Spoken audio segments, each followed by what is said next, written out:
MMAWeekly.com, Damon Martin here with Demetrious Johnson. Demetrious, fight is just around the corner. Obviously, preparation's over, training's over. Simple question, how are you feeling just a couple of days away from your title fight? I feel good, man. Weight's good. Feel the strongest I've ever been coming up to a fight, so I'm looking forward to the fight.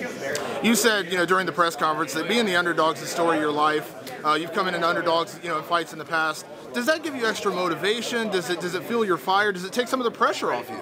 No, it doesn't give me more motivation or pressure. I'm a self-motivator. I love to train hard. I love to put on a good show for the UFC and the fans. And it always reminds me that, if I go out there and fight, it's going to bring me back. So the Underdog has nothing to do with it. It's just the role that the public views me as. When this title fight was made, it was basically between you and a lot of people felt Brian Bowles were the two people most likely to get the title shot.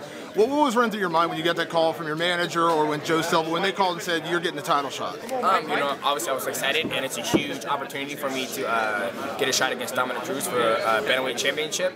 But, I approach it just like any other fight, just to keep my emotions and my nerves calmed down and just make sure I train very hard for this fight. You guys at Matt Hume's have built a phenomenal gym. I know you guys are working along with different people. Bibiano Fernandez was up there for this camp.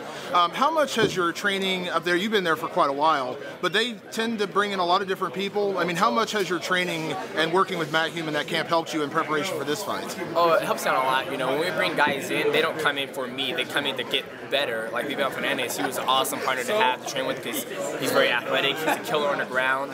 And, working with Matt Hume as, my sparring partner and, getting ready for him as he's my training partner with Dominick Cruz. Obviously, you see there's a huge weight difference between those two, height-wise and reach-wise. And, Matt Hume knows how to take somebody's style and use it better than their own person. Like, okay, well, he does this well, but if he did this will make it 10 times better. So it's helped me tremendously. I've been there for 6 years, and I ain't going nowhere else. So, without getting too specifics into strategy and game plan, Dominick's shown very few weaknesses in his game. He's shown good stand-up. We know his striking's on point, his wrestling's on point. But when you're breaking down video, do you see weaknesses in his game? Do you see holes that you feel like you can expose?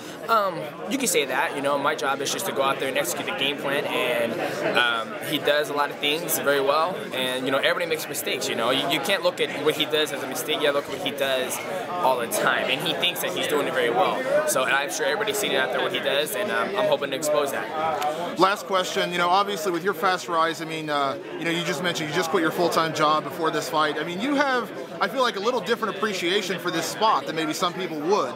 You've really had to work your way up to the top. Do you feel like that work ethic, that ability that you've had to get to this point without being able to even train full-time, do you think that gives you a little edge and just a little, mental edge going into this one? Yeah, definitely, man.